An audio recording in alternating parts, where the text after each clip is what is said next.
따자허. 네, 안녕하세요. 마지입니다. 이 강에서는 중국의 문학과 역사에 대해서 알아봤습니다. 이번 3강에서는 중국 하면 떠오르는 대도시 베이징, 북경과 샹하이, 상해에 대해서 또 중국 국가주석 시진핑의 대표 사업이라고 할 수 있는 중국의 핫한 이슈 1대1로까지 알아보도록 하겠습니다. 중국의 수도, 혹시 모르는 사람 있나요? 네, 바로 베이징, 북경입니다. 베이징의 정식 명칭은 베이징 직할시로 요나라, 금나라, 원나라, 명나라, 청나라 등 중국 고대 5 왕조의 수도였으며 1949년 10월 1일 중화인민공화국의 수립과 함께 다시금 중국의 수도로 자리매김했습니다. 2008년 베이징 올림픽 기억하시죠? 베이징 올림픽이 개최되어 유구한 역사만큼이나 현대 중국의 정치, 문화의 중심 도시이자 세계인의 주목을 받고 있는 국제 도시로 성장하게 되었습니다. 그 다음으로 샹하이, 상해입니다. 상해 역시 중국의 4대 직할시 중 하나인데요. 아편 전쟁이 끝난 후 중국은 영국과 난징 조약이라는 아주 굴욕적인 불평등 조약을 체결하게 됩니다.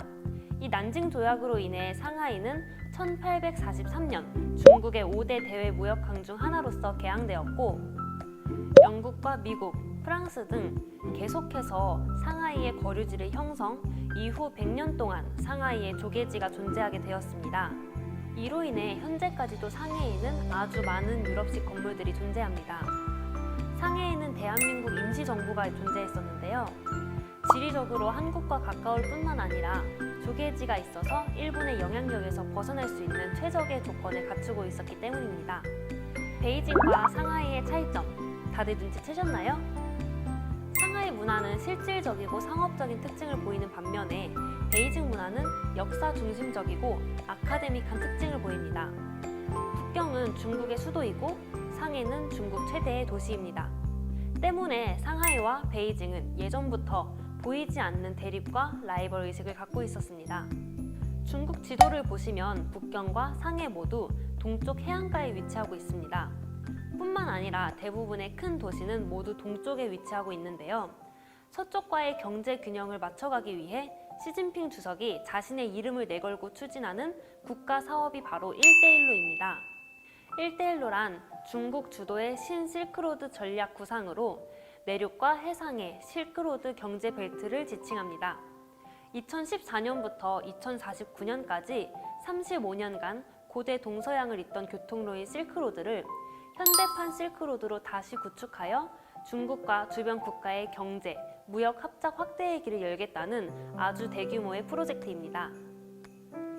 2013년 시진핑 주석의 제안으로 시작되었으며 2017년 기준으로 약 100여 개의 국가 및 국제기구가 참여하고 있습니다. 시진핑 주석이 이 프로젝트를 추진하는 이유에는 먼저 아까 언급했듯이 중앙아시아, 아프리카 등 주변 신흥시장 진출을 위한 경제성장 동력을 확보하여 중국 지역 불균형을 해소하고 내수시장 확대를 위함입니다. 두 번째로는 세계 최대의 에너지 소비국인 중국이 지속적인 경제 성장을 실현하기 위해 안정적으로 에너지를 확보하기 위함입니다. 세 번째, 자국의 경제 영토를 중앙아시아와 동남아시아로 확대하고 나아가 지역 경제 통합의 주도권을 확대하기 위함입니다. 정리해보자면 1대1로 프로젝트는 중국의 지속 가능한 질적 경제 성장의 동력을 확보하고 중국의 과잉 생산 및 과잉 산업 문제를 모두 해결할 수 있는 열쇠가 되기 때문에 추진한다고 볼 수 있겠습니다. 한편 이러한 중국이 중심이 되고 주변국으로 뻗어나가는 형태의 1대1로 전략이 중화주의, 즉 중국의 자문화 우월주의의 부활이 아니냐는 우려가 많이 제기되어 왔고 실제로 프로젝트 참여국의 상당수가 빚의 덫에 걸렸습니다. 국가 부도 위기의 파키스탄, 빚 탕감 조건으로 중국에게 99년간 항구 운영권을 넘겨준 스리랑카. 게다가 1대1로 참여국 중 78개국의 국가 위험도가 상승했습니다. 설상가상으로 미국이 중국을 견제하며 IMF 구제 금융을 막고 나섰습니다. 유럽, 캐나다, 호주, 심지어 일본도 1대1로에 문제가 있다는 것은 알고 있지만 함부로 나서지는 못하고 있습니다. 막대한 돈이 투입되는 1대1로의 떡고물을 기대하기도 하지만 자칫 중국의 비위를 거스를 수 있다는 이유가 가장 큰 이유입니다. 사드 보복 때처럼 말이죠. 이러한 중국의 소식들을 알고 싶지만 중국 관련 기사들은 하루에도 수십 개, 수백 개씩 쏟아져 나옵니다. 그래서 제가 추천드리는 사이트가 있습니다. 바로 네이버 포스트인데요. 그 중에서도 차이나랩이라는 포스트에서는 매일매일 중국 관련 포스트를 1개 내지 3개씩 올려줍니다. 매일 찾아보면서 공부하느라 복잡한 머리도 식히고 중국의 관심도도 높여가면 좋을 것 같습니다. 3강에서는 중국의 도시 베이징, 상하이와 1대1로에 대해서 알아봤습니다. 4강에서는 1, 2, 3강에서 배운 내용들을 어떻게 자소서에 녹여내야 할지 알아보도록 하겠습니다. 再见! Learning form. Learning form.